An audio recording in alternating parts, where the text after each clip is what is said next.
jàngeen jëf gars yi tey ñu wax ci Kaolack ngeen may ñu nopp ñu wax ci problème mu Kaolack ndax gis nañ inondation bi ni mu fi mel nawet bi passé bële passé ak nawet ba ci topp yépp Kaolack même chose changé wu Kaolack histoire Kaolack 5 premiers ministres moo fi musa am Moustapha Niasse nekk na fi premier ministre Souleymane Ndéné Ndiaye nekk na fi premier ministre Boun Abdallah Dionne Gossas nekk na fi premier ministre Lamine Loum nekk na fi premier ministre Mimi Touré nekk na fi premier ministre même Abdoul Mbaye am na ay origine de Kaolack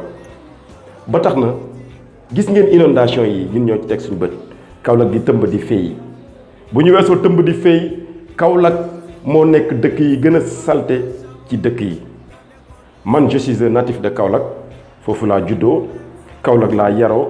Kaolack laa màggee Kaolack laa jàngee Kaolack laa xàmmee li ma xam yëpp biir Kaolack nangaan laa ko xamee lii dafa doon leçon ci sénégalais yi doon leçon ci Kaolack waay may wax encore une fois ne Mariama Sarr dañ lay impliquer directement le maire de la ville de Kaolack Mariama Sarr xoolaatal sa entourage xoolaatal sa taxawin ndaxte lii am ci Kaolack gàcce la par rapport ak yeneen région yi Kaolack bokk na ci dëkk yoo xam ne dëkk yu gën a lëndëm Kaolack bokk na ci dëkk yu gën a insécurité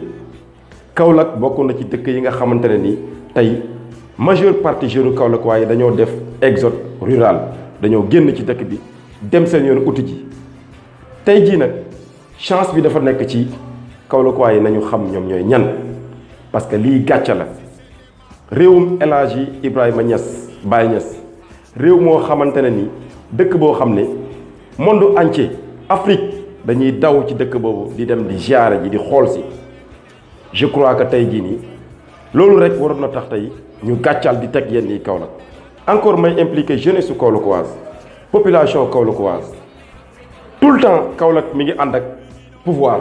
tout le temps Kaolack est à côté du pouvoir te amul dara loo xam ne pouvoir bi yëkkati na ko defal na leen ko liñ fa fekk ci ay infrastructure mu néew ku mel ni Serigne Mboup moo ko fa def ñëpp teg ci seen bët mais depuis au temps de Abdou Diouf nañ ma wax lan lañ fa tabax lu bees nañ ma wax ban hôpital la ñu tabax Kaolack bu bees nañ ma wax ndax mairie Kaolack bi sax réfectionné nañ ko même mairie Kaolack bi defaruñ ko mairie bi nam meloon depuis 30 ans ci ginnaaw buñ la ko indilaatee noonu la mel peinture bu baax sax amu fa jeunes yi nekk fa ku fa màgg juddoo fa yaroo fa màggee fa la fa nekkoon nga fay fekk boo ñëwaatee da ngay fekk mu gën di suux ndax ku fa màggee am sa tuut da ngay génn daw tey nag lii Kaolack waay ñoo ci tegal seen bopp nit doomu aadama boo demee ba bëggatoo sa bopp wala fonkoo li ngay def wala gëmoo doo wax ci sa réew su boobaa ay nit ñooy jóge fee ñëw jiite la di la nabb nabee élection locale yaa ngi waaj a ñëw fii la ñuy taxawaat ñoom ñëpp dem seet ji leen def ay concert indi ay xumbaay mumbaay woote stade oote sëriñ si ñëw def ay déclaration ñu naan politique ngeen en même temps ngeen delluwaat à zéro il est temps maa ngi lancé benn message jeunesse su kaolackois jeunesse su sénégalaise jeunesse su africaine gis ngeen monde bi fi mu toll dëkk Afrique yu ndaw ndawaa di moom dama leen jëlale yu ñàkk fay ñi nga xam ne président yi ñàkk fay day ay Alpha Condé ay Alassane Ouattara amuñ dara lu ñuy jëriñ seen réew lu taxaw fi naan dañuy laaj ay 3e mandat li Sénégal nag il est temps may def benn intervention ci le maire Mariama Sarr le gouvernement du président Macky Sall Kaolack va mal Kaolack doxul te Kaolack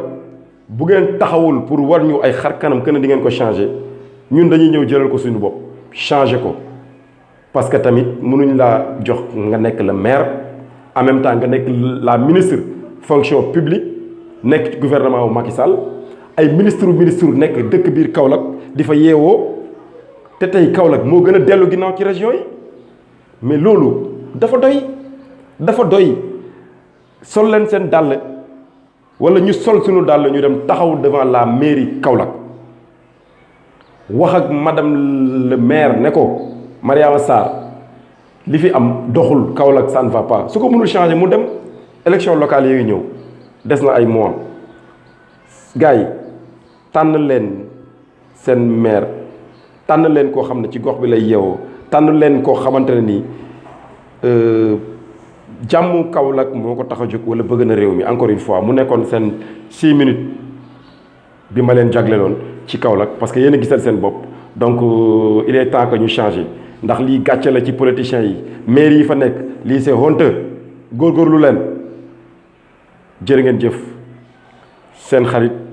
seen doomu ndey seen mbokk Tidiane bu seen saafara moo doon def benn 6 minutes ci yéen ci encore sunu gox la population de Kaolack ci homme politique yi nga xamante ni amuñ benn fulla ci li ñuy def jërë ngeen jëf ba beneen yoon